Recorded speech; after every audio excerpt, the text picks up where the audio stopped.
She stood there dripping wet, half-naked under the blazing sun, staring down an Apache warrior who'd just saved her life. Most women would have run. Abigail Moore planted her boots in the dirt and said the words that would change everything. "You saw me naked. By the law of my people, you must marry me." He could have laughed, could have walked away. Instead, he looked her dead in the eye and said, "Then I will. Stay with me until the end. Comment what city you're watching from so I can see how far this story travels." The prairie stretched endless in every direction, a sea of brown grass rippling under the merciless August sun of 1883. Out here, God felt both close and impossibly far away. Abigail Moore had learned that lesson young, learned it the day they buried her father with nothing but a wooden cross and her mother's sobs to mark his passing. She was 23 now, and the ranch her father built with bleeding hands was hers. Every fence post, every acre, every damn sheep that grazed these unforgiving plains. She'd earned it. The morning started like any other. Abigail woke before dawn, pulled on her worn breeches and her father's old work shirt, and headed out to check the flock. Her dog Rufus, a mangy mutt with more heart than sense, trotted beside her, tongue lolling. The sheep were scattered across the eastern pasture, white dots against the golden grass. She counted them by habit, her father's voice echoing in her head. "You lose one sheep, you've failed the whole flock." She'd never lost one, not on her watch. But that morning something felt wrong. Rufus growled low and on his throat, hackles rising. Abigail's hand went instinctively to the rifle slung across her back. She scanned the horizon, eyes narrowed against the glare. Then she saw them.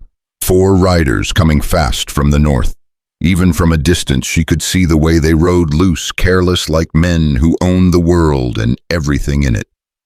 Her stomach clenched. Outlaws. She'd heard the stories. Bands of drifters and killers roaming the territory, taking what they wanted, leaving blood and ash in their wake. Most folks around here had lost something, livestock, money, worse. She'd always figured her isolation would protect her. She'd been wrong. "Easy, Rufus," she murmured, already backing toward the creek that ran through her property. If she could get to the cottonwood grove, maybe she could. Well, what do we have here? The voice cut through the morning like a knife. The riders had split up, flanking her. The one who'd spoken was a barrel-chested man with a beard like rust and eyes like a snake. He grinned, revealing teeth stained brown with tobacco. "Just a shepherdess trying to make an honest living," Abigail said, keeping her voice steady. "I've got nothing worth stealing." "Now that ain't true," another one drawled, circling her on a paint horse. He was younger, wiry, with a scar cutting through his left eyebrow. "Them sheep look mighty fine, and you—" His gaze raked over her, making her skin crawl. "You look mighty fine, too." Her hand tightened on the rifle. "You boys best move along." The bearded one laughed, a sound like gravel in a can. "Or what, you gonna shoot all 4 of us, little girl?" "I'll shoot as many as I can before you take me down," she said flatly. "Question is, which one of you wants to die first?" The laughter died. For a heartbeat she thought they might actually leave. Then the scarred one spurred his horse forward. Everything happened fast after that. Abigail swung the rifle up, but the bearded one was already moving, spurring his horse at her from the side. She fired, missed, and then they were on her. Rough hands grabbed her arms. The rifle clattered to the ground. Rufus lunged, snarling, and one of the men kicked him so hard the dog yelped and went tumbling. "Let go of me!" Abigail thrashed, drove her elbow into someone's gut, stomped on an instep. She'd never gone down easy in her life, and she wasn't about to start now. Feisty. The bearded one grabbed her by the hair, yanking her head back. "I like that in a woman." She spat in his face. His expression went cold. He raised his hand to strike her.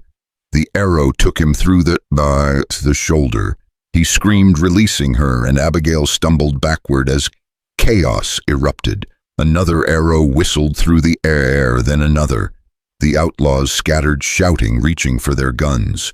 Abigail hit the ground, crawling toward her rifle. Through the dust and confusion she saw him, an Apache warrior running low and fast through the tall grass. He moved like water, like wind, like something that belonged to this land in a way she never would. His face was painted for war, sharp lines of red and black across high cheekbones. His hair was long bound back with leather, and in his hands a bow that sang death with every release. He wasn't alone. 3 more warriors emerged from the cottonwood grove, war cries splitting the air. The outlaws fired wildly, their horses rearing in panic. One of the raiders went down an arrow in his thigh. The others bolted, abandoning their wounded companion without a second thought. Abigail's hands closed around her rifle. She swung it up, aiming at the first Apache warrior, the one who'd fired the initial shot. Her finger hovered on the trigger. He turned and looked directly at her. For a frozen moment they stared at each other. His eyes were dark as river stones, fierce and intelligent. Blood splattered his chest. Not his own, she realized. He held her gaze, his bow half raised, an arrow nocked but not drawn. Neither of them fired. Then his eyes widened. "Get down!" The wounded outlaw, the one they'd left behind, had risen to his knees. His gun was aimed straight at Abigail's back. The Apache warrior moved. He crossed the distance impossibly fast, tackling her sideways just as the gun went off. They hit the ground hard, his body covering hers. She felt the impact of the bullet somewhere close, heard him grunt, and then he was rolling off her, coming up in a crouch. The outlaw tried to aim again. The warrior's knife flashed silver in the sun. It was over in seconds. Abigail lay in the dirt, breathing hard, staring up at the endless blue sky. Her ears rang. Her body ached. Slowly she pushed herself up on her elbows. The Apache warrior stood a few feet away, chest heaving, blood running down his left arm. The wound was deep. The bullet had grazed him when he'd shielded her. His companions approached cautiously, speaking rapidly, in a language she didn't understand. He answered them without taking his eyes off Abigail. She got to her feet, legs shaking. You saved my life." He said nothing, just watched her with those dark, unreadable eyes. "I said you saved my—" "I heard you," he said in English, his accent thick but clear. "You should go. More may come. This is my land. Then you're a fool to stay alone on it." Her temper flared. "I've been alone on this land for 3 years, and I've done just fine. You were about to die. I had it under control." One of his companions said something sharp. The warrior responded, gesturing toward the horizon. They were arguing, she could tell that much. Finally, the other 3 nodded and moved off toward the creek, beginning to gather the scattered sheep with surprising gentleness. "What are they doing?" Abigail demanded. "Making sure your flock doesn't scatter to the 4 winds while you stand here arguing with me." Despite everything, she felt a flicker of gratitude. Thank you, all of you." She paused. "I'm Abigail Moore." "Chaitton," he said after a moment. "Chaitton." She tried the name on her tongue. "That's Apache, Chiricahua." She nodded slowly, then noticed he was still bleeding. "You're hurt. That needs binding." "I've had worse. Don't be stupid. You saved my life. Least I can do is keep you from bleeding out in my pasture." Before he could protest, she was already striding toward the creek. The water ran clear and cold here, fed by mountain runoff. She knelt, tore a strip from her underskirt, and soaked it. Chaitton followed reluctantly. Up close she could see the wound was deep, a furrow carved through the muscle of his upper arm. He'd moved so fast to save her, he'd taken the bullet meant for her back. "This is going to hurt," she warned. "Everything hurts." She almost smiled, almost. Instead, she pressed the wet cloth to the wound, cleaning away the blood. His jaw tightened, but he didn't flinch. She worked quickly, binding the cloth tight around his arm. That's when it happened. One of Chaitton's companions called out a warning she didn't understand. Chaitton's head snapped up. Abigail turned, following his gaze. Another rider, distant but closing fast. Friend or foe, she couldn't tell. "We need to move," Chaitton said sharply. "Now! I'm not leaving my—" He grabbed her arm, pulling her up. The motion was rough, urgent. And that's when she felt it, the rip of fabric as her dress caught on the thorn bush behind her. She stumbled forward off balance and fell straight into the creek. The water was shockingly cold. She gasped, going under for a heartbeat before surfacing, sputtering. Her dress was soaked through, clinging to every curve. The tear had spread from shoulder to waist, leaving her exposed. Chaitton had turned back, reaching down to pull her out. His hand closed around her wrist, and then he saw. The wet fabric left nothing to imagination. Her dress, torn and transparent, might as well have been air. His eyes widened. He immediately looked away, releasing her wrist as if burned. But it was too late. She'd seen his face, seen the moment of recognition, the flush of embarrassment that colored his bronze skin. Abigail stood there in the creek, dripping, half naked and suddenly furious. Not at him, at the situation, at the universe, at the unfairness of a world that could humiliate her even in the middle of being saved. Her father's voice rose in her memory, clear as a bell. If a man sees a woman bare, he must marry her. That's the law. It's how we protect our women's honor on the frontier, Abby. Remember that. She'd thought it was an old wives' tale, a piece of frontier superstition her father clung to because he'd come from back east, where such things mattered. Out here, survival mattered more than propriety. But standing there exposed and furious and more vulnerable than she'd ever been, those words became a lifeline, a way to take back control. "You saw me," she said, her voice shaking with emotion she couldn't name. "You saw me naked." Chaitton kept his face turned away. "I did not mean by the law of my people," she continued, lifting her chin. "You must marry me." Silence. Even his companions had gone still, sensing something momentous happening. Chaitton finally turned back to face her, his expression carefully neutral. "Your people's law means nothing to mine," he said quietly. "Then consider it a debt." Her eyes blazed. "You saved my life. I'm calling it even. You marry me, bind yourself to this land, and we're square. My honor for your honor, one promise, and neither of us owes the other anything. You don't want this. What I want doesn't matter. What matters is what's right." She stepped closer, water streaming from her dress, her dark hair plastered to her face. "Out here, a woman alone is prey. You saw that today. But a married woman, even married to an Apache, that's different. That's protection. I am already hunted by your people. Then you need protection too." She held out her hand, dripping and trembling. 1 year. You stay 1 year, we keep up appearances, and then you're free to go. I get safety. You get whatever it is you need. Food, shelter, a place to rest. That's not a target. Chaitton stared at her outstretched hand for a long moment. His companions were speaking again, urgent and questioning, but he silenced them with a sharp gesture. "This is madness," he said finally. "This is survival." He could have laughed, could have called her crazy and walked away. Instead, something in his eyes shifted, recognition maybe, of a kindred desperation, of two people caught between worlds, trying to carve out something resembling safety in a land that wanted them both dead. "Then I will," he said simply, and he took her hand. The moment their palms touched, Abigail felt it, a spark, a connection, something she couldn't name. His hand was warm and calloused, strong in a way that had nothing to do with force and everything to do with competence. A working hand, a surviving hand, like hers. "We do this properly," she said, her voice steadier now. "We go to town, we get it witnessed." "No." His grip tightened slightly. "Your people will kill me before we reach the church." He was right. She knew he was right. The town of Redemption Creek was small, suspicious, and violently opposed to anything that looked like Indian sympathy. They'd hanged a man last year for trading with the Apache. What would they do to a white woman who married one? "Then here," she said, "now under the cottonwood tree where you saved my life.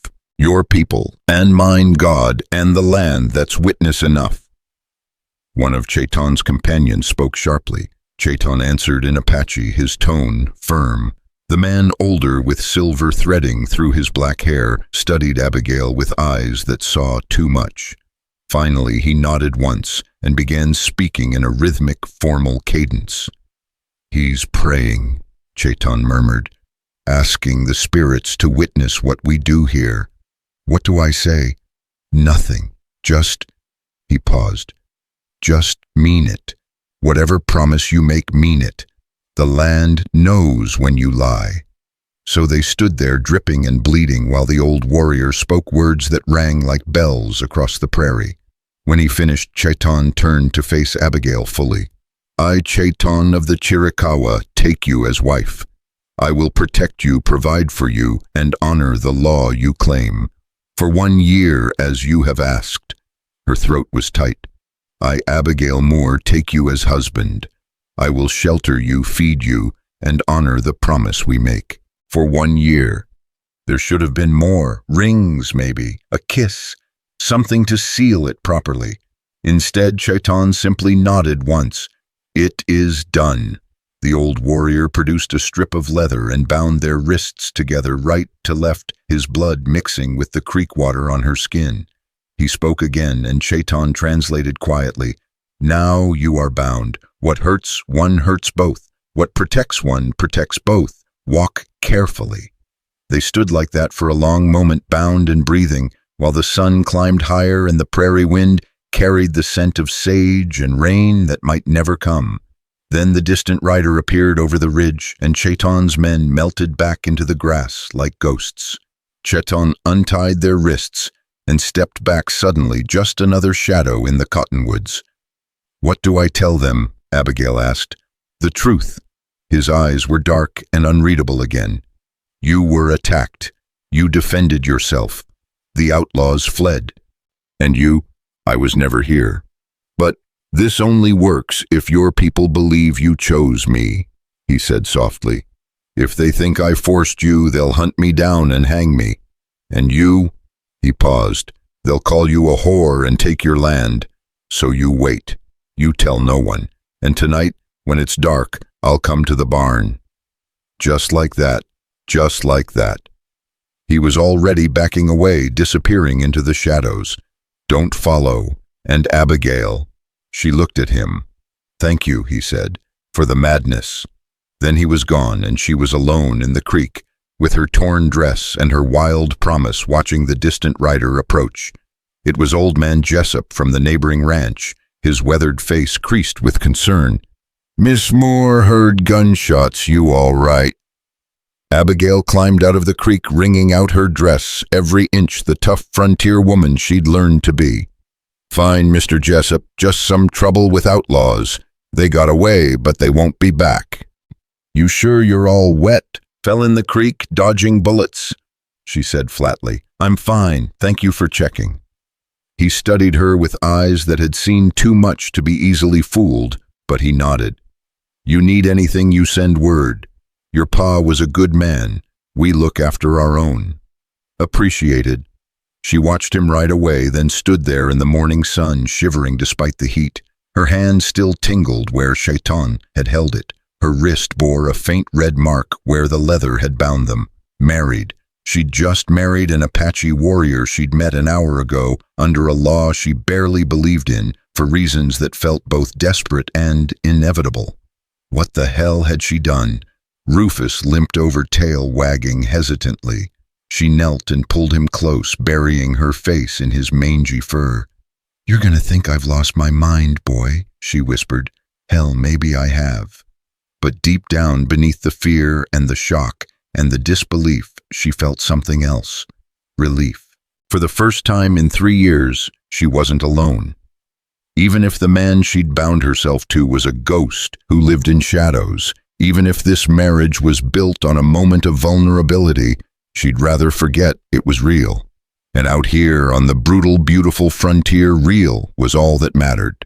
She stood, squared her shoulders, and headed back to the ranch house. Tonight, everything would change. But right now, she had sheep to tend and a dress to mend and a life to keep living.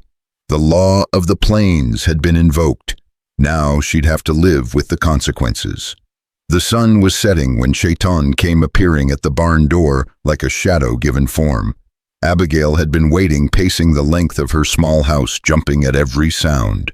She'd changed into a clean dress, simple cotton, buttoned to the throat, and braided her hair with shaking fingers.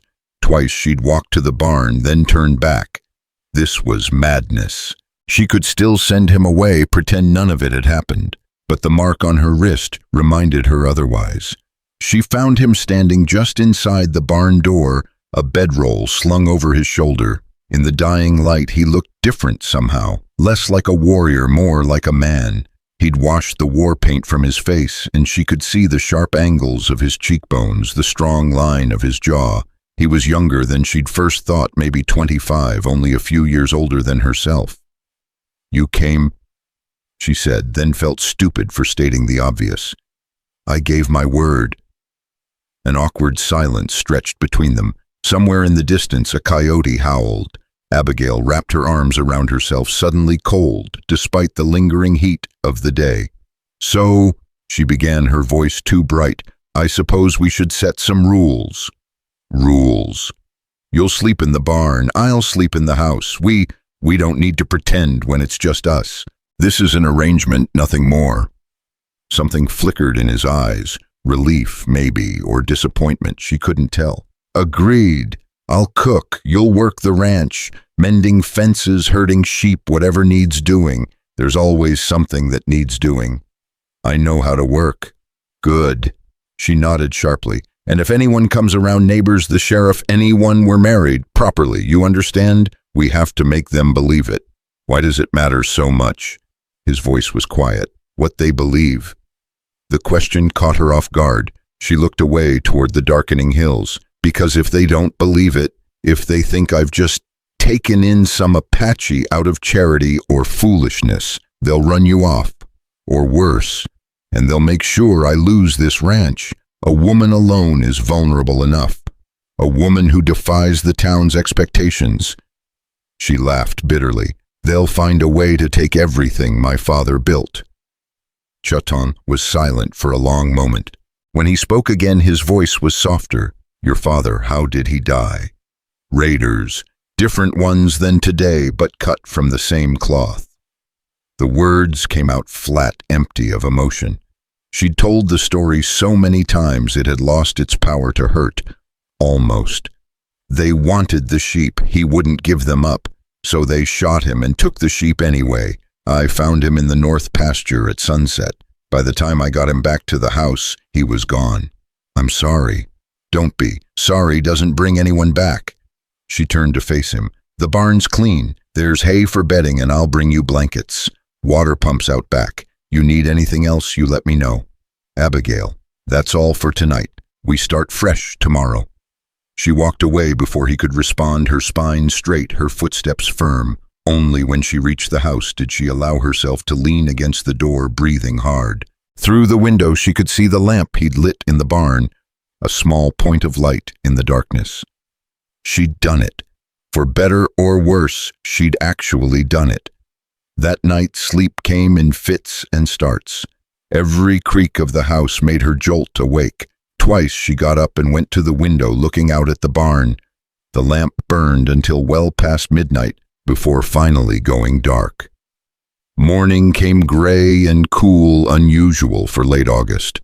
Abigail dressed and went outside to find Chaitton already up examining the eastern fence line. He moved along it systematically, testing each post, each wire. When he saw her, he straightened. "This section's weak," he said without preamble. "The posts are rotting. Winter storms will bring it down." "I know, I've been meaning to fix it. I'll do it today." She wanted to argue, to assert that this was still her ranch, her responsibility. But the truth was she'd been putting off that repair for months. The work was heavy, and she was tired. So tired. "Fine," she said. "I'll bring you lunch at noon." She turned to go, but his voice stopped her. "Abigail, one more thing." "What?" "Thank you for the blankets last night. They were unexpected." Something in her chest loosened slightly. "You're welcome." The morning passed in a blur of chores. Abigail fed the chickens, gathered eggs, started bread dough rising. From the kitchen window she could see Chaitton working the fence line. He moved with quiet efficiency, pulling rotted posts, digging new holes. His injured arm seemed to give him no trouble. At noon she packed cornbread and cold venison in a basket and walked out to where he worked. Sweat darkened his shirt and dirt streaked his arms. He'd made impressive progress. Nearly a dozen new posts stood straight and strong where the old ones had sagged. "You've done more in a morning than I've done in a month," she said, setting down the basket. He wiped his forehead with his sleeve. "Your fences are good. The design is sound. They just need maintenance." "My father's design, he was particular about fences." They sat in the grass an arm's length apart and ate in silence. The cornbread was good, still warm from the oven. After a while, Chaitton spoke. "Your father taught you to shoot. He taught me everything. How to tend sheep, how to birth lambs, how to survive when the whole world's against you." She paused. "He was from Boston originally, came west after the war, said he wanted to build something clean, something that was his. My mother thought he was crazy." "Was he?" She smiled slightly. "Probably, but he did it anyway. Built this ranch from nothing but willpower and stubbornness." She glanced at Chaitton. "What about you? Your people, where are they?" His expression closed. "Scattered, hunted. The army herds us like your sheep, only they use bullets instead of dogs." He set down the cornbread, no longer eating. "My father was killed when I was 12. My mother 2 years ago. The reservation they wanted us on it was poison land, no water, no game. Those who stayed died slowly. Those who left died fast." "So you left?" "So I left." He met her eyes. "I'm not a raider, Abigail. I don't attack settlers or steal livestock, but I won't go to the reservation either. I won't watch my people die for the crime of existing." She understood that. God help her, she understood it better than she wanted to. "Then you'll stay here, as long as you need to." 1 year, that was the agreement. 1 year, she echoed, though something in her chest twisted at the words. The days began to blur together in a way that was almost comfortable. Chaitton worked from dawn to dusk, repairing everything her father's death had left broken. Fences, barn doors, the chicken coop that listed dangerously to one side. He moved through the work like water, quiet, persistent, thorough. And Abigail cooked, cleaned, tended the sheep, and tried not to think too hard about the strange man living in her barn. But the town had other ideas. 2 weeks after the wedding that wasn't quite a wedding, Sheriff Mackey rode up to the ranch. He was a thick-bodied man with a red face and suspicious eyes, the kind of man who'd never met a problem he couldn't solve with intimidation. "Miss Moore," he called from his horse. "Got a moment?" Abigail set down the basket of laundry she'd been carrying and walked over, wiping her hands on her apron. "Sheriff, what brings you out here?" "Been hearing some interesting rumors." His eyes scanned the property. "Word is you've taken on hired help." Her heart hammered, but she kept her voice steady. "That's right. Ranch was getting to be too much for one person." "That's so." He dismounted, looming over her. "Funny thing old man Jessup mentioned, seeing you all wet and shaken up a couple weeks back. Said there'd been trouble with outlaws." "There was. They didn't get what they came for. And this hired help of yours, he Apache." The question hung in the air like smoke. Abigail felt the weight of it, the danger. One wrong word and everything would collapse. "He's my husband," she said clearly. The sheriff's eyes widened. "You're what?" "My husband. Chaitton and I were married 2 weeks ago right here on my land. By Apache custom and frontier law, it's legal and binding, Sheriff, and I'll thank you to respect that." "You married an Apache?" His voice was flat with disbelief. "Have you lost your goddamn mind? I married a man who saved my life and was willing to work this ranch with me. What's between us is our business, not yours." "The hell it is." His face had gone purple. "You're a white woman, girl. You can't just, this ain't right. Your father would be spinning in his grave." "My father taught me to survive," she said coldly. "And that's exactly what I'm doing." "Miss Moore, Abigail, think about what you're doing. The town won't accept this. You bring an Apache into our midst, claim him as your husband. You're asking for trouble, real trouble." "Then I guess I'm asking for trouble." The sheriff stared at her for a long moment, jaw working. Finally, he shook his head. "You're a fool, girl, a damn fool. Don't come crying to me when it all falls apart." He mounted his horse and rode off without another word. Abigail stood there shaking until the sound of hoofbeats faded. Only then did she turn to find Chaitton standing in the barn doorway, his expression unreadable. "You heard," she said. "I heard. I'm sorry. I should have warned you people around here. I know what they are." He walked toward her slowly. "You didn't have to defend me like that. You could have told him I was just hired help. And when he demanded to see you, when he ran you off my land." She shook her head. "No, we made a deal. I keep my promises." Something shifted in his eyes. "As do I." That afternoon, Mrs. Henderson from the general store came by with her daughter ostensibly to borrow eggs, but really to get a look at Abigail's new husband. Abigail served them tea in the kitchen, while Chaitton worked outside, very deliberately visible through the window. "My dear," Mrs. Henderson said in a voice dripping with false sympathy, "is it true you've actually married a savage?" "I've married Chaitton," Abigail said firmly, "and I'd appreciate it if you'd speak respectfully about my husband." The woman's daughter, a pinched-faced girl of 17, whispered something behind her hand. Mrs. Henderson shushed her, but not quickly enough. "Something you'd like to say?" Abigail asked, her voice dangerously quiet. No, Mrs. Henderson said hastily. We worry about you, dear, out here all alone with him, if he should become violent, or Chaitton is the gentlest man I've ever met." Abigail interrupted. "Which is more than I can say for most of the men in Redemption Creek. Now, did you actually need eggs, or did you just come to gossip?" They left shortly after, scandalized and thrilled in equal measure. Abigail knew the story would be all over town by sunset. Let them talk. But the visits didn't stop. Over the next few weeks, it seemed like everyone in Redemption Creek found an excuse to ride out to the Moore ranch. Some came with thinly veiled hostility. Others came with pity. A few came with outright hatred, making threats they thought Chaitton couldn't hear.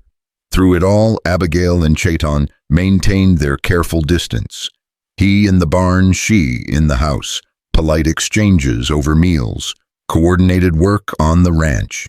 They moved around each other like dancers who'd learned the steps but never touched. Until the night of the storm. It came on fast, the way prairie storms do. One moment the sky was clear, the next it was black as pitch and roaring. Wind tore across the grassland, bending everything in its path. Rain came sideways, driving and cold. Abigail was in the house when she heard it, the panicked bleating of the sheep.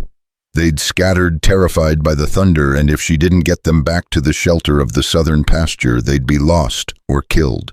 She grabbed her father's oilskin coat and ran outside into the teeth of the storm.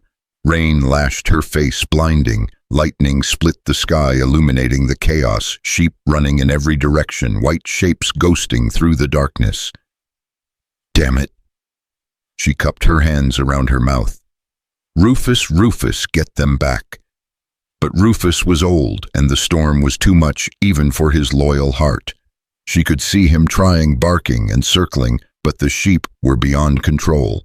Then Chaitton was there, appearing out of the rain, like an answer to a prayer she hadn't known she was praying. He didn't say a word, just moved to the far side of the scattered flock and began working them back. His movements were sure, instinctive. He understood the animals, understood the way they thought. Together they worked the flock, Abigail on one side, Chaitton on the other, herding the terrified sheep toward safety. The storm raged around them, thunder shaking the earth, but slowly they brought the chaos back to order.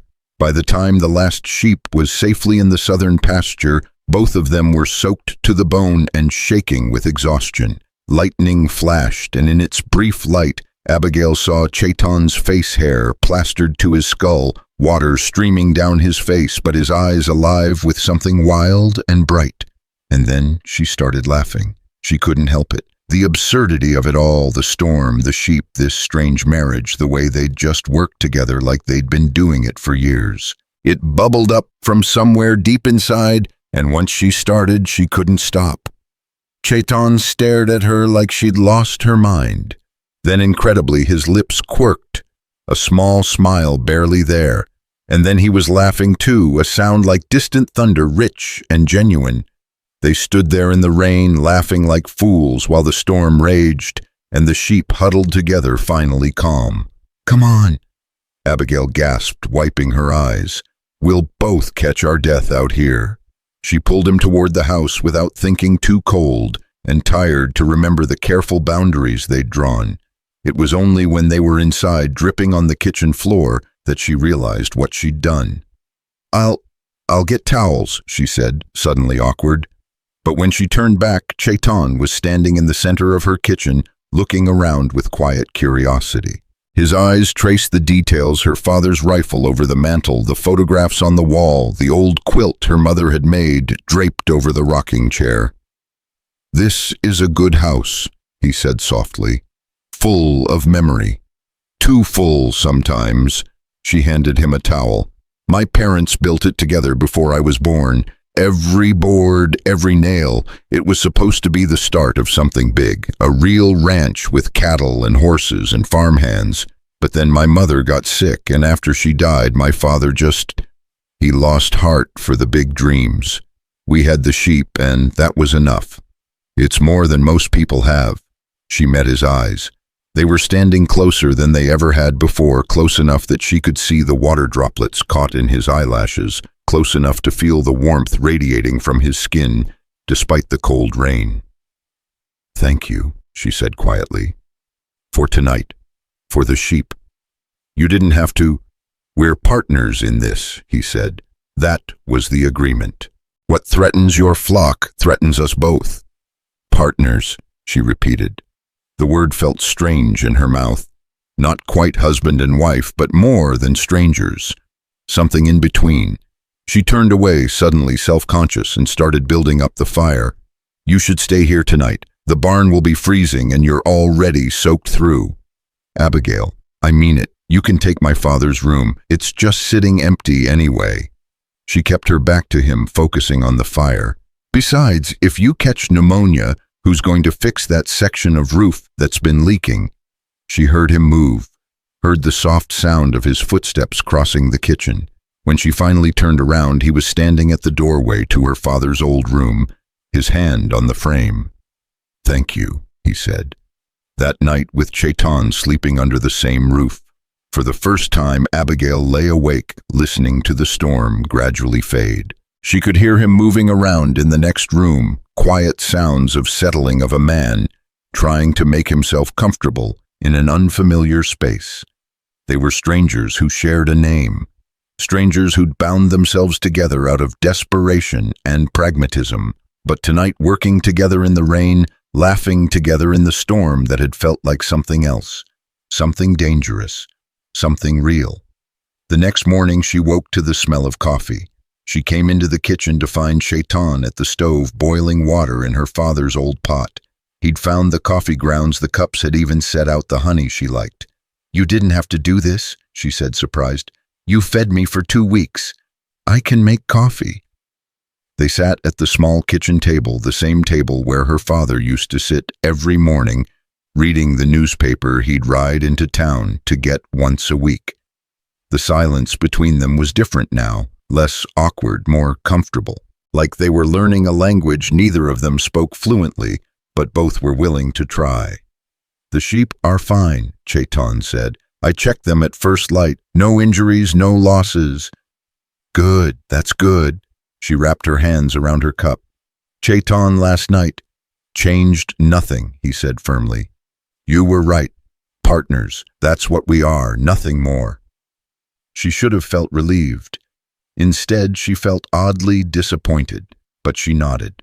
"Right, partners." Over the next few weeks, they fell into a new rhythm. Chaitton still slept in the barn most nights, but sometimes when the work ran late or the weather turned, he'd stay in the house.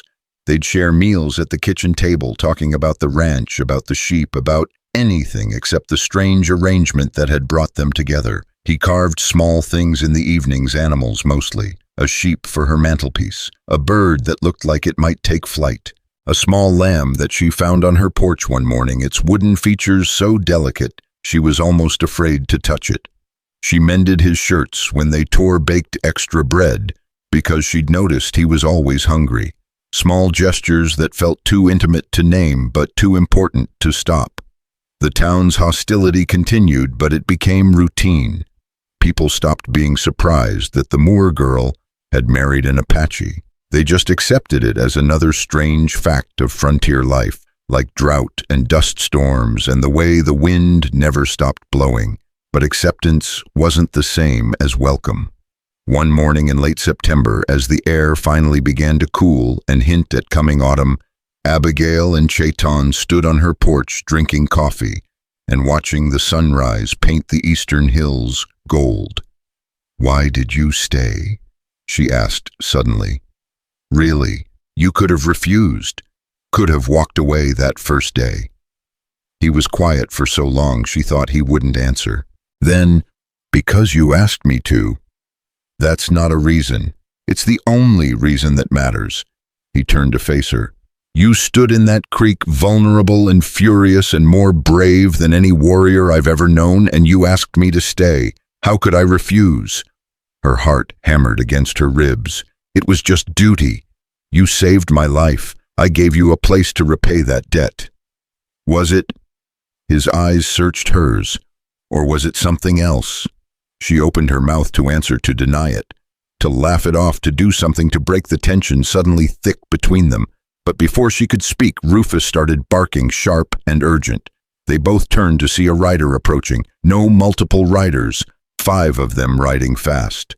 "Go inside," Chaitton said, his voice hard. "The hell I will. This is my land."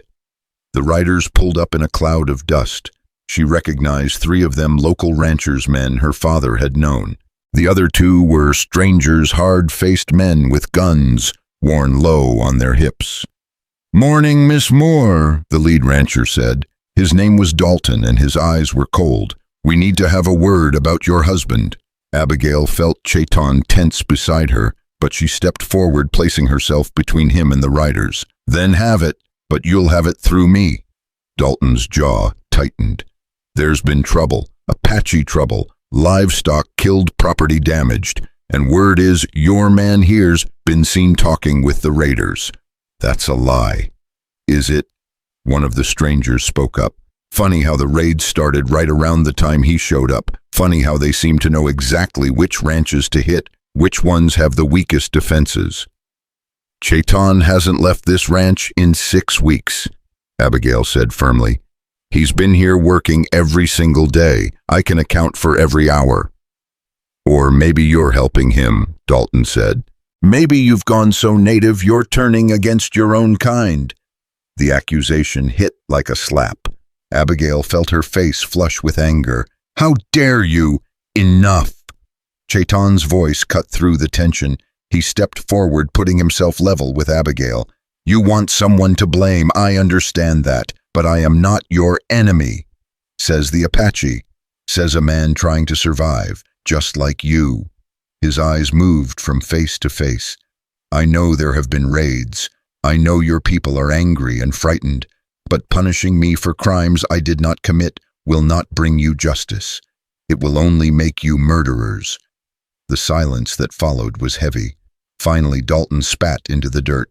"You've got 2 weeks more, 2 weeks to get rid of him, or we'll do it for you." They rode off, and Abigail stood there shaking not with fear, but with rage, so hot it nearly choked her. "They can't do this. They can't just—" "They can," Chaitton said quietly. "They can do whatever they want." "I'm Apache. I have no rights here." "You're my husband. That gives you every right." He looked at her, then really looked at her, and something in his expression made her breath catch.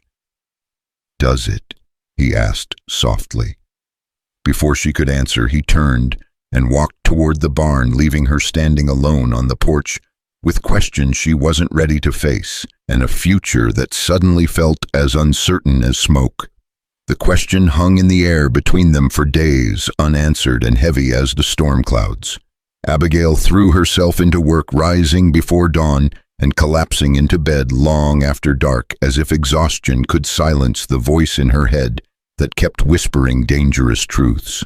Chaitton did the same, working the ranch with an intensity that bordered on reckless. His injured arm finally healed, but his eyes haunted by something she couldn't name. They were running from the same thing she realized.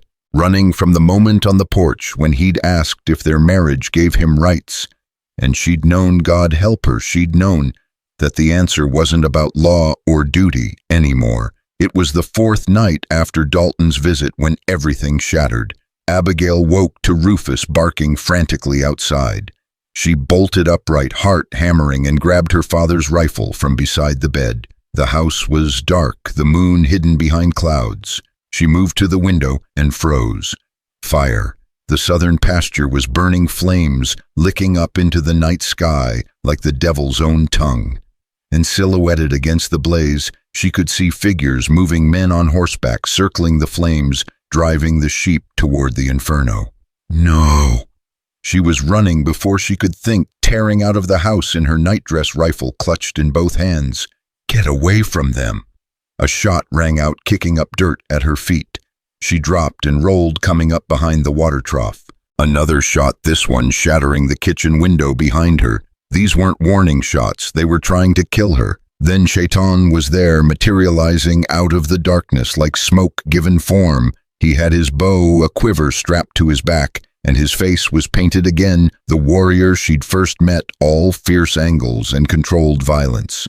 "Stay down," he commanded, his voice hard as iron. "Like hell I will. Those are my sheep, and you're no good to them dead." He grabbed her shoulder, forcing her to meet his eyes. "Listen to me. There are 6 of them, maybe more. They want you to run into the open so they can pick you off, so we don't give them what they want. Then what do we do?" His smile was sharp and terrible. "We hunt them." They split up, moving through the darkness like ghosts. Abigail circled wide to the east, using the barn for cover. Her hands were steady on the rifle despite the fear clawing at her throat.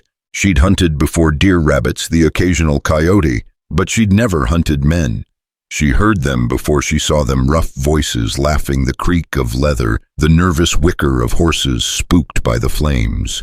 She pressed herself against the barn wall and risked a look around the corner. 3 riders silhouetted against the fire. They wore bandanas over their faces, but she recognized the build of the middle one. Dalton. That bastard hadn't even waited 2 weeks. One of them was holding something, a burning brand, preparing to throw it at the barn. Her barn, the one her father had built with his own hands. She stepped out into the open and fired. The brand went flying as the man screamed, clutching his shoulder. The other 2 wheeled their horses, shouting. Abigail worked the bolt, chambered another round, fired again. This shot went wide, but it was enough to scatter them. Then arrows were singing through the air, precise and deadly. One took a horse in the flank, not fatal, but enough to send the animal bucking wildly, throwing its rider. Another arrow caught the thrown rider in the thigh as he tried to scramble away. Chaitton dropped from the barn roof like a hunting cat, landing in a crouch beside her. "Are you insane? You could have been killed." "So could you." She was shaking now, the adrenaline beginning to fade. "Did you see that was Dalton? He was—" "I know who it was." His voice was grim. "And they're not done." He was right. More riders were coming from the north, drawn by the gunfire. Abigail counted 4, maybe 5, too many. Even with Chaitton's skill and her rifle, they were outnumbered. "The house," she said. "We can barricade ourselves." "No." Chaitton's hand closed around her wrist. "They'll burn it. We need to end this now before more come." "How?" He looked at her then, and she saw something in his eyes that made her breath catch. Fear, not for himself, but for her. "Do you trust me?" It was the same question he'd asked with his eyes that first day when he'd taken her hand and promised to marry her. And just like then, there was only one answer. Yes. Then when I say run, you run, straight for the cottonwood grove. Don't stop, don't look back, I'll find you. Chaitton, no, please. His grip tightened. Let me protect you. That's all I've ever wanted, to keep you safe. Before she could argue, he was moving. He stepped out into the open bow, raised and loosed an arrow that took one of the approaching riders clean through the chest. The man fell with a scream and chaos erupted. Run! Chaitton shouted. Abigail ran. She tore across the pasture, her bare feet bleeding on the rough ground, the sound of gunfire and shouting chasing her through the darkness. She didn't look back, couldn't look back. If she looked back and saw him fall, she'd lose her mind. The cottonwood grove rose before her like salvation. She crashed into the trees, gasping, and pressed herself against the trunk of the largest one. Her heart hammered so hard she thought it might burst. Behind her, the gunfire had stopped. The silence was worse. Chaitton, she whispered, please, please be alive. Footsteps. She raised the rifle finger on the trigger, ready to sell her life dearly if these were enemies coming for her. But the figure that emerged from the darkness was Chaitton, moving with a limp, blood streaming from a cut on his temple. You're hurt. She was at his side in an instant, her hands hovering over the wound, not sure where to touch. I'm fine, bullet grazed me, that's all. He caught her hands, stilling them. It's over, they're gone, the ones who could still ride. And the others? His expression was grim. 2 dead, 3 wounded. I gave them a choice: leave and never come back, or stay and die. They chose to leave. She should have felt relieved, should have felt victorious. Instead, she just felt sick. They'll be back, with more men, more guns. We can't fight off the whole territory. I know. He leaned heavily against the cottonwood, and she realized he was more hurt than he'd admitted. Abigail, you need to understand something. Those men tonight, they weren't wearing army uniforms, but some of them moved like soldiers. Disciplined, trained. This wasn't just angry ranchers. Someone sent them. Who? I don't know, but they left this. He pulled something from his belt, an arrow, black-fletched and familiar. This is Chiricahua, my people's mark. But no warrior of mine would use such shoddy craftsmanship. It's a fake. Someone's trying to make it look like Apache raiders are responsible for the attacks. The pieces clicked together in her mind with sickening clarity. They're framing your people, starting a war between the settlers and the Apache, and using us as the excuse. Yes, his eyes met hers.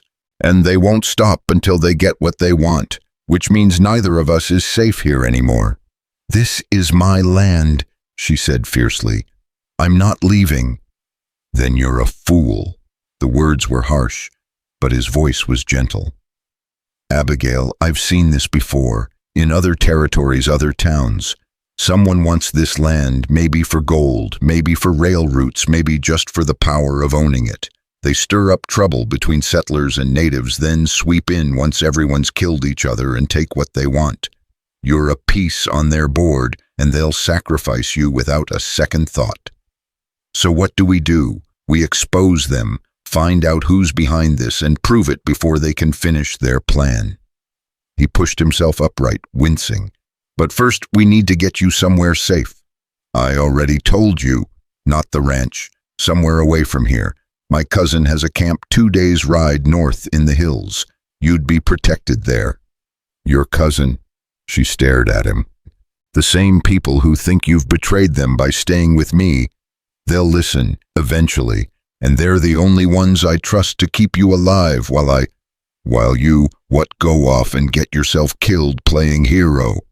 She grabbed his shirt, fury and fear warring in her chest. I don't need protecting, Chaitton. I need a partner, someone who fights beside me, not for me. You don't understand what you're asking. Don't I? She was close enough now to see the dried blood on his temple, close enough to feel the heat radiating from his skin.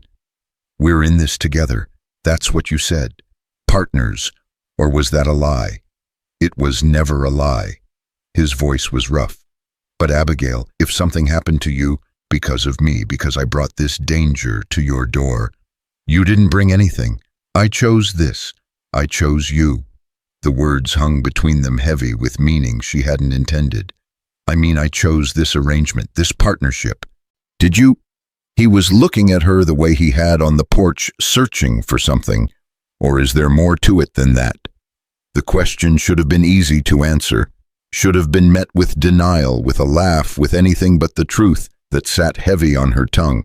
But they were standing under the same cottonwood tree where they'd been bound together, where she'd demanded he marry her to save her pride, and suddenly the lie felt impossible. "I don't know," she whispered. "I don't know anymore." Something in his expression cracked. He raised one hand, hesitating, then gently tucked a strand of hair behind her ear. His fingers lingered on her cheek, and she felt herself leaning into the touch. "This marriage started wrong," she said, the words tumbling out before she could stop them. "But maybe it doesn't have to stay that way." "Abigail, don't tell me all the reasons why this is a bad idea. I know them. I've been listing them in my head for weeks. You're Apache, I'm white. The town hates you. Your people think you're a traitor. We barely know each other. This was supposed to be temporary, just 1 year, just an arrangement." She took a shaky breath. "But somewhere between the fences you fixed and the sheep we saved and the coffee you made, it stopped feeling like duty. And I need to know, did it stop feeling like duty for you too?" The silence stretched so long she thought he wouldn't answer, thought she'd made a terrible mistake, exposed herself for nothing. Then he leaned forward slowly, giving her time to pull away if she wanted. She didn't want to. Their lips met softly, tentatively, like a question being asked. Then he cupped her face in both hands and kissed her properly, deep and fierce and full of everything they hadn't been saying for weeks. She melted into him, her arms wrapping around his neck, and for one perfect moment the world narrowed to just this, just them, just the truth neither of them had been brave enough to speak. When they finally broke apart, both breathing hard, rain had started to fall, soft at first, then harder, washing away the smoke and blood and fear. "Yes," Chaitton said roughly. "It stopped feeling like duty a long time ago." She laughed, and it came out half-sob. "We're insane, you know that, right? This is the worst possible time to—" "I know." He pressed his forehead to hers.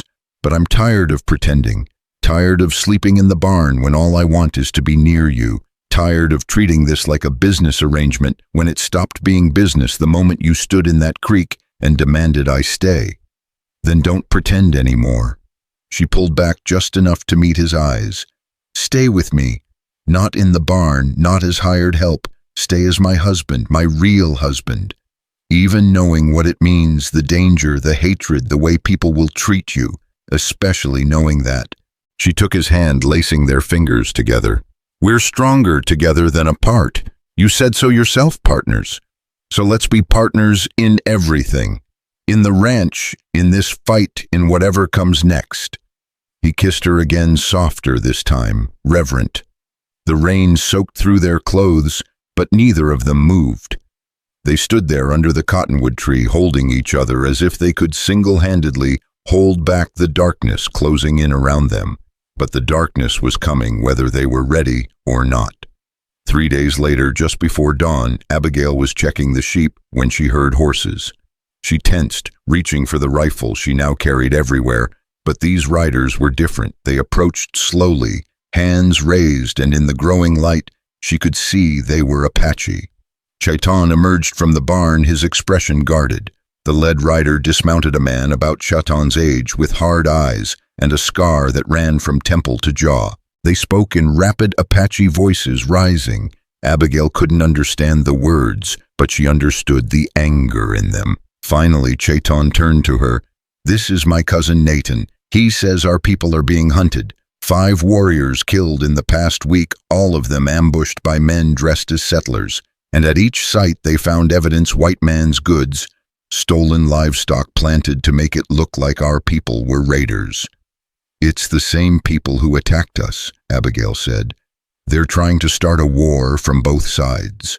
Nathan spoke again, his eyes never leaving Abigail. Chaitton's jaw tightened. He says the elders believe I brought this curse, that by binding myself to a white woman I angered the spirits and brought death to our people. That's ridiculous, is it? Nathan said in heavily accented English. You come into our lives, white woman, and death follows. My brother would never abandon his people for someone like you unless you had bewitched him.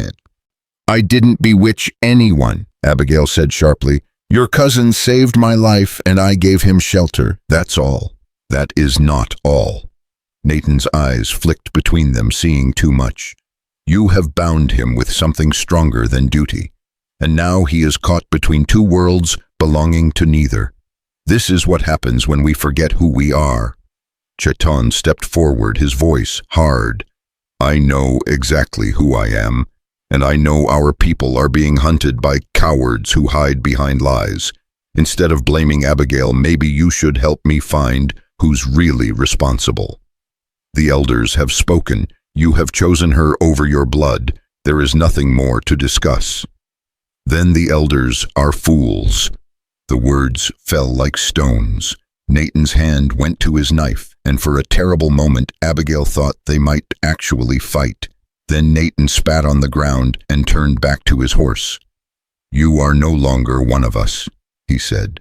When the soldiers come for you, and they will come, do not expect our help. They rode off, leaving Chaitton standing rigid as stone. Abigail went to him, touched his arm gently. I'm sorry. I know what your people mean to you.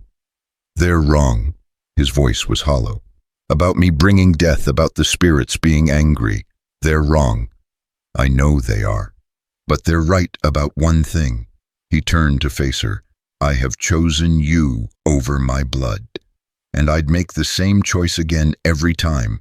Does that make me a traitor? It makes you human, she said softly. It makes you someone who chose love over fear. He pulled her close, burying his face in her hair. They stood like that as the sun rose, two people who'd found each other in the worst possible circumstances and decided to hold on anyway. But holding on was about to get much harder. That afternoon, they were repairing the fire damage when Abigail noticed something odd. Rufus was growling at the tree line, hackles raised. She straightened, shading her eyes against the sun. Someone's watching us, she murmured. Chaitton followed her gaze. I see them, 2, no 3. They're not trying very hard to hide. Could be more of Dalton's men. Or could be whoever's pulling Dalton's strings. He set down his hammer. I'm going to circle around to see if I can get a look at them. Not without me, you're not. Abigail. We're partners, remember? That means we don't split up when there's trouble. He looked like he wanted to argue, but finally nodded. They moved carefully along the fence line, using the terrain for cover. As they got closer, Abigail could hear voices, low and male, discussing something. Perfect setup. One more attack, blame the Apache, and the army will have no choice but to move in. Once they clear out the natives, the land's ours for the taking. What about the girl? Dead or driven off doesn't matter. She's just in the way. The real prize is the water rights. Her father's ranch sits on the best creek for 50 miles. Control that we control the whole valley. Abigail's blood ran cold. This was what Chaitton had suspected, someone using the violence to clear the land, to take what they wanted under cover of war, and they planned to kill her to do it. She started to back away, but her foot caught on a branch. The crack was loud as a gunshot in the quiet afternoon. What was that? Someone's here. They ran. Abigail and Chaitton crashed through the brush, abandoning stealth for speed. Behind them she could hear shouting, the sound of pursuit. A gunshot rang out, then another. Bark exploded from a tree beside her head. The horses, Chaitton shouted. We have to get to the horses. They burst out of the tree line. Chaitton's horse, a paint he'd acquired somewhere in the past weeks, was tied near the barn. Abigail's mare was in the corral. No time for both. Come on. Chaitton grabbed her around the waist and practically threw her onto his horse, then vaulted up behind her.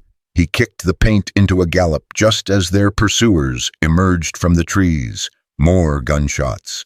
Abigail felt the horse stumble, felt the impact of a bullet somewhere close. Then they were flying across the prairie, the wind tearing at her hair, Chaitton's arm tight around her waist. "Hold on," he shouted over the thunder of hooves. She held on. Behind them, the pursuit was falling back. Their horses were fresh while the paint was tired. But Chaitton rode like he'd been born on horseback, urging every last bit of speed from the animal. They rode for miles, finally losing their pursuers in a maze of arroyos and ravines. When Chaitton finally slowed the paint to a walk, the sun was low on the horizon, and they were both shaking with exhaustion and adrenaline. "Are you hurt?" he asked immediately, his hands running over her arms, checking for injuries. No, I'm fine." "Are you?" "I'm alive. That's enough." He slid off the horse and helped her down, then examined the animal. "He's been hit. Not bad, just grazed, but we need to rest." They were in a small canyon hidden from view, with a trickle of water running through the rocks. Chaitton tended to the horse while Abigail sat on a boulder trying to process what she'd heard. "They want my land," she said finally. "They want the water rights, and they're willing to start a war to get them." "Yes," Chaitton came to sit beside her, "and now they know we heard. They'll come after us harder than ever. Then we go to the authorities, tell them what we heard. And who will believe us, an Apache and the white woman foolish enough to marry him?" He shook his head. "They'll call us liars or say we're trying to start trouble. We need proof. Real proof, something they can't deny." "How do we get that?" "I don't know." For the first time since she'd met him, he sounded truly defeated. "I don't know, Abigail." She took his hand, threading her fingers through his. "Then we figure it out. Together. Because I'm not letting them win. I'm not letting them take my father's ranch and turn it into blood money." He looked at her, and despite everything, the danger, the exhaustion, the fear, he smiled. "You're the most stubborn woman I've ever met. And you love me for it." The words slipped out before she could stop them. They stared at each other, and she waited for him to laugh it off, to deflect, to pretend she hadn't just said what she'd said. Instead, he cupped her face in his hands. "Yes," he said simply. "I do."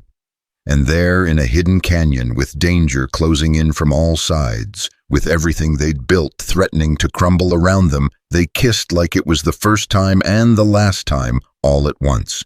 Kissed like two people who'd found something precious and refused to let it go, no matter what the cost. When they finally broke apart, night had fallen. Stars wheeled overhead, bright and cold and infinite. Chaitton pulled her close, and she rested her head on his shoulder, both of them knowing that tomorrow would bring fresh hell.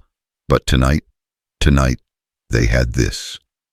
"We're going to survive this," she whispered.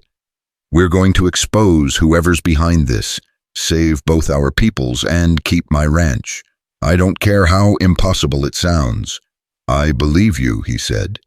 And the remarkable thing was, he meant it. They slept under the stars that night, taking turns keeping watch. And when dawn broke gray and uncertain, they mounted the tired paint and rode back toward the only home either of them had left, ready to fight for it with everything they had. The war was coming, but this time they'd face it together. They returned to the ranch just after dawn to find it crawling with people. Not attackers this time, but neighbors. The same people who'd shunned Abigail for months, who'd looked at Chaitton like he was something dangerous that needed putting down. Now they stood in her yard, quiet and uncomfortable, led by Mrs. Henderson and her pinched-faced daughter. "What's going on?" Abigail demanded, sliding off the horse. Her hand went instinctively to the rifle, but Chaitton touched her arm, steadying her. Mrs. Henderson stepped forward, wringing her hands. "Miss Moore, well, we heard about the attack, about the fire. We came to help." "Help?" The word felt foreign in Abigail's mouth. "You spent the last 2 months treating us like pariahs, and now you want to help. We were wrong." The words came from Old Man Jessup, who stood near the burned pasture with his hat in his hands. "Some of us, anyway. We let fear make us stupid. Let men like Dalton tell us who to hate." He looked at Chaitton. "You saved Miss Moore's life. That counts for something. Should have counted from the start. Abigail felt something tight in her chest loosen slightly. Not forgiveness, not yet, but maybe the possibility of it. The south pasture needs rebuilding, fence posts burned through, and the barn roof took damage. We'll get it done, Jessup said. That's why we're here. Over the next few hours, Abigail watched in stunned silence as her neighbors worked. They brought lumber, tools, food. The women set up a cooking area and started preparing a meal. The men worked alongside Chaitton, and if some of them were still uncomfortable, at least they were trying. It was more than she dared hope for, but the peace was fragile, built on sand, and Abigail knew it wouldn't last. She was helping Mrs. Henderson carry water when she noticed the woman kept glancing at her sideways like she wanted to say something but couldn't find the words. "Just ask," Abigail said finally, "whatever it is." Mrs. Henderson set down her bucket.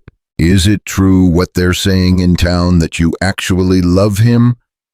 The question should have been offensive, should have been met with anger. Instead, Abigail found herself smiling. "Yes, it's true. But how you're different," Abigail finished. "We are, in every way that matters to people like you. But Mrs. Henderson, he's the kindest man I've ever known. He works harder than any 3 men combined. He makes me laugh. He makes me feel safe. And when I look at him, I don't see Apache or white or any of the things that are supposed to matter. I just see Chaitton, the man I chose, the man who chose me back." Mrs. Henderson was quiet for a long moment. "Your father would be proud," she said finally, "of the woman you've become, of the strength it takes to love like that." It was the first kind thing anyone in town had said to her in months, and Abigail had to blink back sudden tears. "Thank you."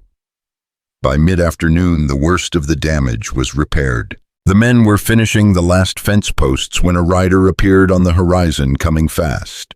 Abigail recognized the horse before she recognized the rider. It was one of Dalton's men, the young one with the scar through his eyebrow. But he wasn't riding with confidence now. He was riding like the devil himself was on his heels. "More," he shouted, pulling up his horse so hard it nearly reared. "Where's your husband?" Chaitton emerged from the barn, his expression wary. The young man's eyes went wide when he saw him. "They got him," he gasped. "They arrested him. Your cousin or brother or whatever he is, the one with the scar. They're saying he killed 3 settlers. They're gonna hang him at dawn." The world seemed to tilt. Chaitton went very still, his face draining of color. "Nathan, they have Nathan. If that's his name, yeah. Found him near the Dawson Ranch with blood on his hands and a dead man at his feet. Sheriff says it's an open and shut case. They're building the gallows now." "It's a setup," Abigail said immediately. "Just like everything else. They're framing him."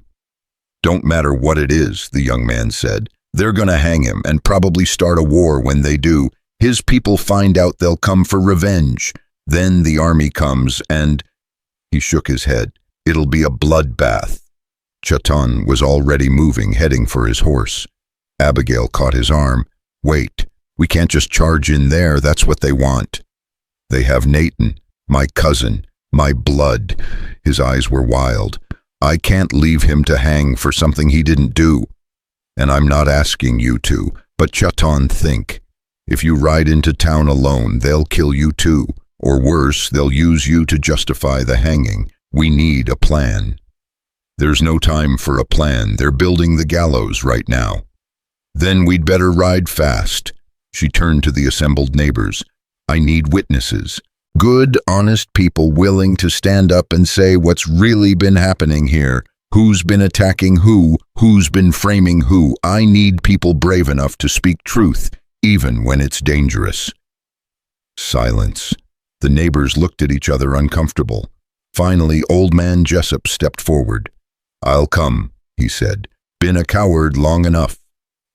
"Me too," said a younger rancher named Cooper. "Lost my brother to Apache raids 5 years back, but even I can see something stinks about all this." One by one, others joined. Not all of them, some slipped away, too frightened or too prejudiced to help, but enough to matter. Mrs. Henderson surprised everyone by speaking up. "My husband's on the town council, he'll listen to me, or he'd better anyway." Her expression was grim. "Let's go save an innocent man." They rode hard for Redemption Creek, a motley group of ranchers and farmers, and one determined shepherdess. Abigail pushed her mare to the limit, Chaitton beside her on the tired paint. The sky overhead was darkening, clouds rolling in from the west. A storm was coming. Good, Abigail thought. Let it come. They reached town just as the first drops of rain began to fall. The gallows stood in the center of the street, stark and terrible, and a crowd had already gathered for it. Abigail could see Sheriff Mackey standing near the jail, arms crossed, looking satisfied with himself. And there, visible through the jail's small window, was Chaitton. Even from this distance, Abigail could see the bruises on his face, the way he held himself like a man who'd been beaten. "Stay calm," she murmured to Chaitton. "We do this smart." But Chaitton was staring at his cousin with an expression that broke her heart. "He came to warn me. That's why he was near the Dawson Ranch. He was trying to find evidence of who's been framing our people. And they caught him. Then we prove it. We prove all of it." She dismounted and strode toward the sheriff, her neighbors fanning out behind her. "Sheriff Mackey." The sheriff turned, his expression souring when he saw her. "Miss Moore, come to plead for your savage's kin. I've come to stop you from making a mistake that'll cost innocent lives and start a war this territory doesn't need." She kept her voice loud, carrying, making sure everyone in the growing crowd could hear. "That man in your jail didn't kill anyone. He's been framed just like every Apache in the past 3 months has been framed." "That's so. And I suppose you have proof." "I do." She pulled out the fake arrow Chaitton had found, the one planted at their ranch.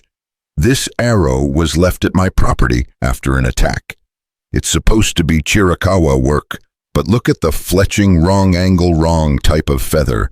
Any real Apache would laugh at this shoddy craftsmanship. Someone's making fake evidence to start trouble." Murmurs rippled through the crowd. The sheriff's expression didn't change. "One bad arrow don't prove nothing." "Then how about testimony?" Old Man Jessup stepped forward. "I seen those men who attacked the Moore Ranch. Some of them were wearing army boots." "Since when do Apache warriors wear army boots?" "And I found shell casings on my property," Cooper added, "after what was supposed to be an Apache raid. But they were from rifles, new ones, military issue. Apache don't carry rifles like that." More voices joined in, ranchers who'd found evidence that didn't add up, farmers who'd seen suspicious riders. Even Mrs. Henderson spoke up about strange men asking questions in the general store, men who didn't match their stories. The crowd was shifting now, uncertain. People were looking at each other, at the jail, at the gallows, starting to doubt. Sheriff Mackey's face had gone red. "This is a waste of time. We caught him red-handed with a dead man. That's all the proof I need." "Then let me see the body," Abigail demanded. "Let me see this dead man he supposedly killed." "You ain't got no authority." "She's got witnesses," a new voice said. A man stepped out of the crowd, tall, gray-haired, wearing a suit that marked him as someone important.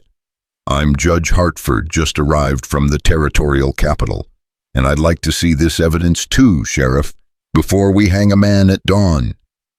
The sheriff's jaw worked. "Your Honor, I don't recall asking what you think. Show me the body." What followed was like watching a house of cards collapse. The dead man turned out to be very much alive, a drifter the sheriff had paid to play dead and then disappear. The blood on Chaitton's hands was from a cut on his own arm suffered when the sheriff's men had beaten him.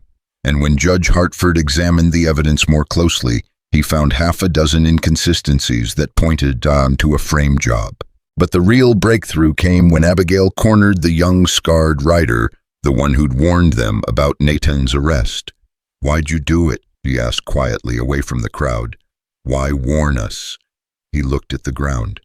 "Because I'm tired. Tired of the killing, tired of the lying. I signed up with Dalton thinking we were protecting settlers, but we ain't protecting nobody. We're murderers, and I can't do it no more." "Then testify. Tell the judge everything. Who hired you, what you've done, all of it. They'll kill me. They'll kill more innocent people if you don't, including that man in the jail who never hurt anyone." She put her hand on his arm. "I know you're scared, but doing the right thing is scary. That's what makes it brave." He was quiet for a long moment. Then he nodded. His testimony was damning. He named Dalton as the leader, but also someone bigger, a land developer from back east, who wanted to buy up the territory cheap once the Indian troubles cleared everyone out. He described attacks they'd staged, evidence they'd planted, people they'd killed, and blamed on the Apache. By the time he finished, the crowd was ugly with anger, but this time it was directed at the right target. Judge Hartford ordered Chaitton released immediately. He also ordered the sheriff arrested for conspiracy and fraud, and he issued warrants for Dalton and his remaining men. But Dalton wasn't finished. They were leaving the jail, Chaitton supporting a battered Chaitton Abigail beside them when the shots rang out. The crowd scattered, screaming. Abigail saw Dalton and 3 of his men mounted at the end of the street, guns drawn.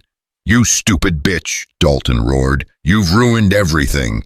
He fired. The bullet took Judge Hartford in the shoulder, spinning him around. More shots followed, tearing into the crowd. People dove for cover. Abigail pulled her rifle up, fired back.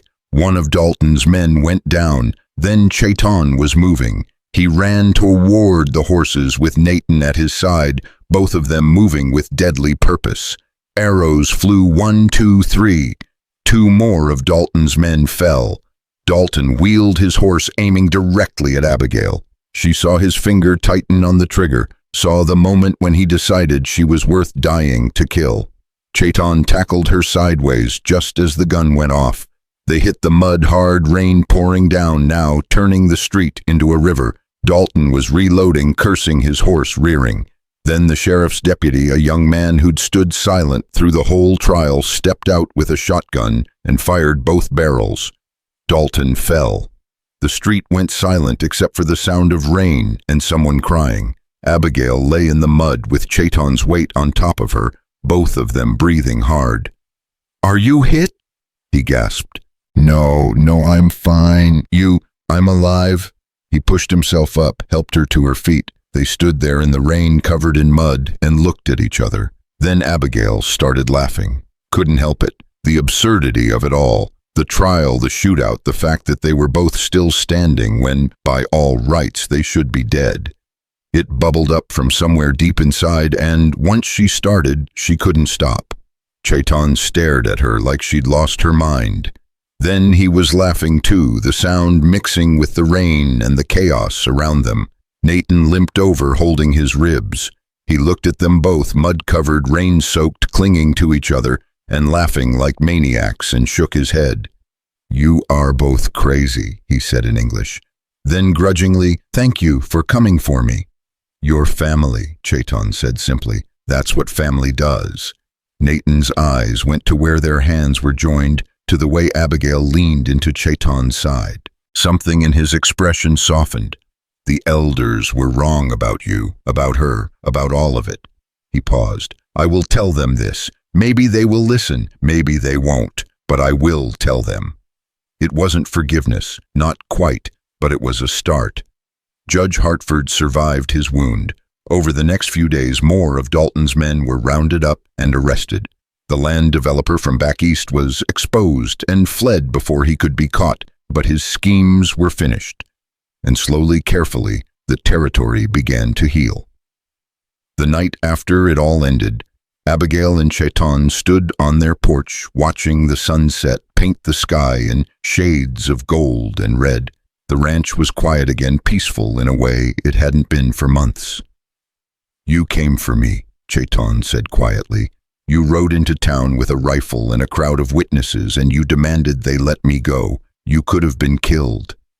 "Of course I did." She looked at him. "You're my husband, my real husband. Did you think I'd just let them hang your cousin and start a war?" "I think you're the bravest woman I've ever known." He pulled her close, resting his chin on top of her head. I think I don't deserve you. You're right, you don't. She smiled against his chest. But you're stuck with me anyway. That was the deal. 1 year. About that. He pulled back to look at her. What if we renegotiated the 1 year? What if we made it longer? Her heart was suddenly beating very fast. How much longer? Forever. He cupped her face in his hands. If you'll have me, not as a partner or an arrangement or a marriage of convenience, but as a husband, a real one, for as long as we both live. She pretended to think about it, watching him squirm. Then she smiled. Forever sounds about right. He kissed her, then deep and slow and full of promise. And when they finally broke apart, both of them were grinning like fools. The town's never going to fully accept this, you know, she warned.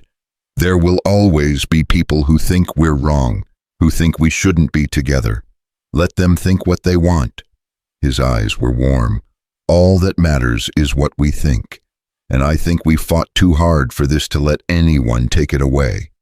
She thought about her father, about the ranch he'd built with bleeding hands and stubborn dreams, about her mother who'd loved a crazy Boston man enough to follow him into the wilderness, about all the people who'd come before them, who'd fought and bled and died to carve out something resembling home in this harsh, beautiful land. And she thought about Chaitton, who'd saved her life and then stayed when he could have left, who'd chosen her over his people, over his safety, over everything he'd known, who'd stood beside her when the whole world was against them and never once wavered, said. You're right, she said. We fought too hard, and I'll be damned if I let anyone take this away. They stood there as the sun set, two people who'd found each other in blood and fire and desperation and decided to build something better. The law that had bound them was nothing but words, now empty and meaningless. What remained was choice and love and a future they'd carve out together no matter what came next. The storm had passed, the danger had ended, but the real work, the work of building a life together, of healing wounds both fresh and old, of proving that love could bridge any divide, that work was just beginning, and they were ready for it. The real work began the next morning, just like every morning on the ranch, with chores that didn't care about yesterday's heroics or promises made under sunset skies. The sheep still needed tending, the fences still needed mending. Life went on relentless and ordinary, and somehow that made it more precious. Abigail woke to find Chaitton already up, standing at the stove making coffee. It was a sight she'd grown accustomed to over the past months, but this morning it felt different. He wasn't the man sleeping in her barn anymore, keeping careful distance. He was her husband in every sense that mattered, and when he turned to smile at her, she felt it all the way to her bones. Morning, he said, pouring her a cup. Sleep well, like the dead. She took the coffee gratefully. You, better than I have in years. He pulled her close, kissing her forehead. Turns out having you in my arms is better than any bed I've ever known. She blushed, which was ridiculous after everything they'd been through, but his words still had the power to undo her. Careful, talk like that and we'll never get the work done.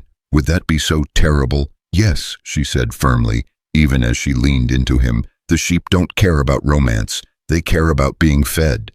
So they worked together as they had been doing for months, but without the careful boundaries now. Chaitton's hand would find the small of her back as they walked to the pasture. She'd lean against him while they rested in the shade.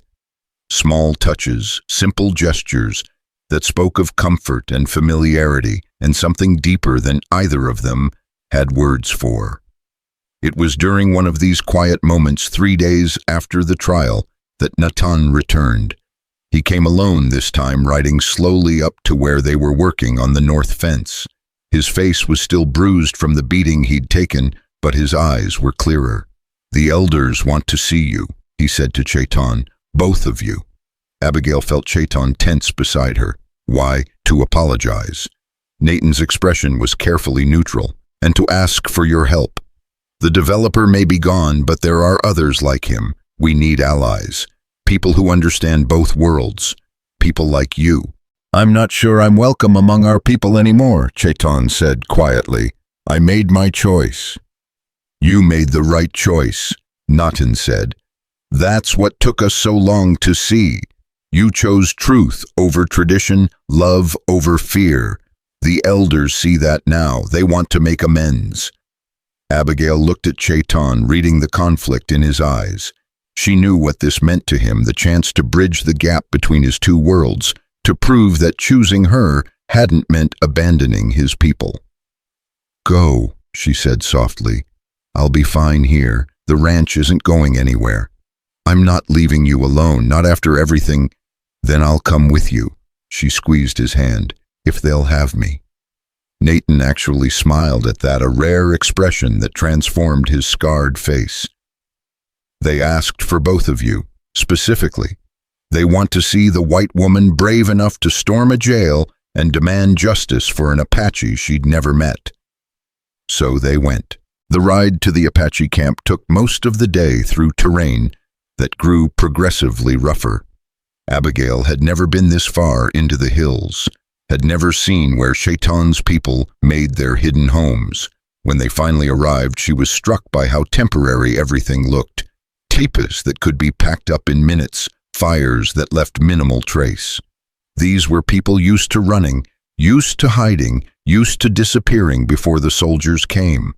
The elders sat in a semicircle, 5 weathered faces that had seen more sorrow than any person should have to bear.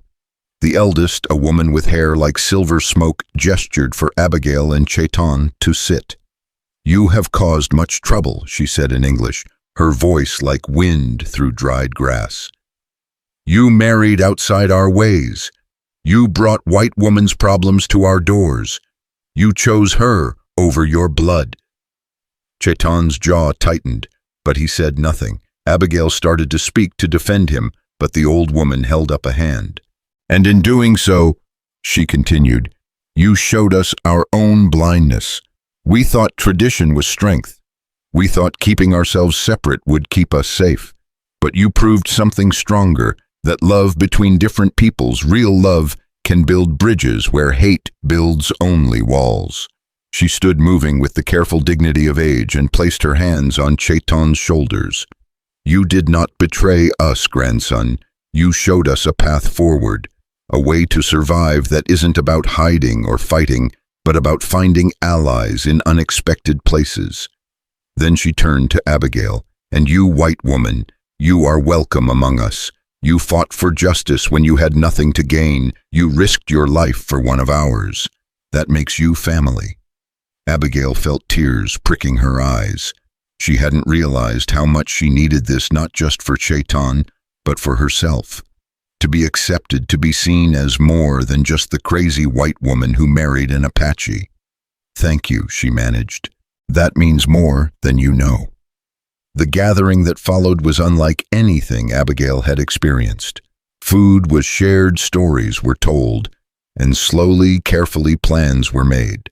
Plans for cooperation between the Apache and sympathetic settlers. For trade routes that would benefit both.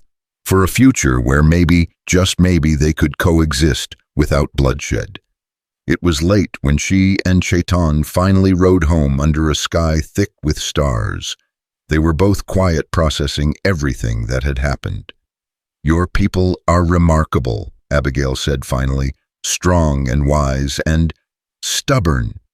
Chaitton supplied, smiling. Like someone else I know. She laughed. I was going to say resilient, but stubborn works too. Abigail. He pulled his horse close to hers, reached out to take her hand. Thank you for coming with me, for standing beside me even when it meant walking into the unknown. I know it wasn't easy. Easy? She shook her head. Nothing about us has been easy. But that's never been the point. The point is that it's worth it. You're worth it. They rode the rest of the way in comfortable silence, hands linked between their horses. The weeks that followed brought changes, subtle at first, but building like a quiet storm. Chaitton and a few other Apache began visiting the ranch, helping with work in exchange for supplies. At first, the white neighbors were suspicious, hostile even, But Abigail and Chaitton held firm, and slowly, so slowly, people began to see that cooperation was possible. Mrs. Henderson was one of the first to come around. She arrived one afternoon with fresh bread and an invitation for Abigail to join the church quilting circle. "I know you probably don't want to," she said, flustered, "after how we treated you, but we'd like you there, and your husband too, if he's willing. We're planning a community barn raising, and we could use someone who knows about building." Chaitton had looked at Abigail, waiting for her cue. She'd smiled and nodded. "We'll be there." The barn raising was a revelation. Settlers and Apache working side by side, sharing food and stories and labor. There were awkward moments, tense silences, old prejudices dying hard. But there were also moments of laughter, of connection, of people seeing each other as human for maybe the first time. Old man Jessup worked alongside Nathan, the two of them discovering a shared love of horses. Cooper's wife taught an Apache woman how to make her special cornbread and received lessons in herb medicine in return. Small bridges built one plank at a time, and through it all, Abigail and Chaitton stood as living proof that those bridges could hold. One evening, nearly 6 months after the trial, Abigail found Chaitton in the barn working on something by lamplight. She approached quietly, curious. He was carving. But this wasn't one of his small animals. This was larger, more detailed, a woman holding a lamb, her face turned toward the sky. The craftsmanship was exquisite, every fold of her dress, every curl of the lamb's wool rendered with loving precision. "It's beautiful," she breathed. "Who is it?" "You."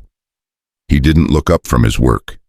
"The day we met, the day you stood in that creek and demanded I marry you, you looked like some kind of warrior goddess, all fury and pride and impossible courage. I wanted to capture that, to remember it." She came to stand beside him, running her fingers over the carved wood. "You've changed," she said softly, "from the man I met that day." "So have you." "No." She shook her head. I had to become harder, tougher, just to survive. But you've become softer, more open. You smile now, you laugh, you let yourself be happy." He set down his knife and pulled her into his lap. "That's what you do to me. You make me believe that happiness is possible, that I don't have to spend every moment looking over my shoulder waiting for the next attack. You make me feel safe." "You make me feel brave," she confessed. "Every day, even when I'm terrified, I know I can face it, because you're beside me. Always," he promised, "for as long as you'll have me." "Forever, then." She kissed him soft and slow. "That was the deal, remember?" The seasons turned. Summer faded into fall, fall into winter. The ranch thrived, the flock grew, and the cooperation between Apache and settlers deepened into something that almost looked like friendship. There were setbacks, of course. Prejudice didn't die overnight. But every time someone tried to drive a wedge between the two communities, there were now voices willing to stand against it. It was spring when Abigail realized she was pregnant. She'd suspected for a few weeks, but she waited to be sure before telling Chaitton. She found him in the south pasture watching the new lambs play in the grass. "Fitting," she said, coming to stand beside him, "since we're going to have a lamb of our own." He looked at her confused. Then understanding dawned, and his face went through a dozen emotions in as many seconds: shock, joy, fear, wonder. "You're certain?" he asked, his voice barely above a whisper. "As certain as I can be." She took his hand, placed it on her still flat stomach. "We're going to have a baby, a child who belongs to both our worlds."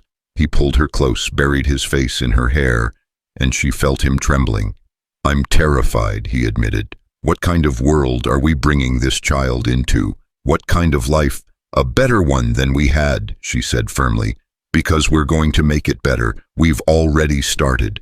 This child will grow up seeing Apache and white working together. Will grow up knowing that love is stronger than hate, that courage is stronger than fear. Will grow up in a home full of both our traditions, both our languages, both our dreams." You make it sound possible. It is possible. We're proof of that.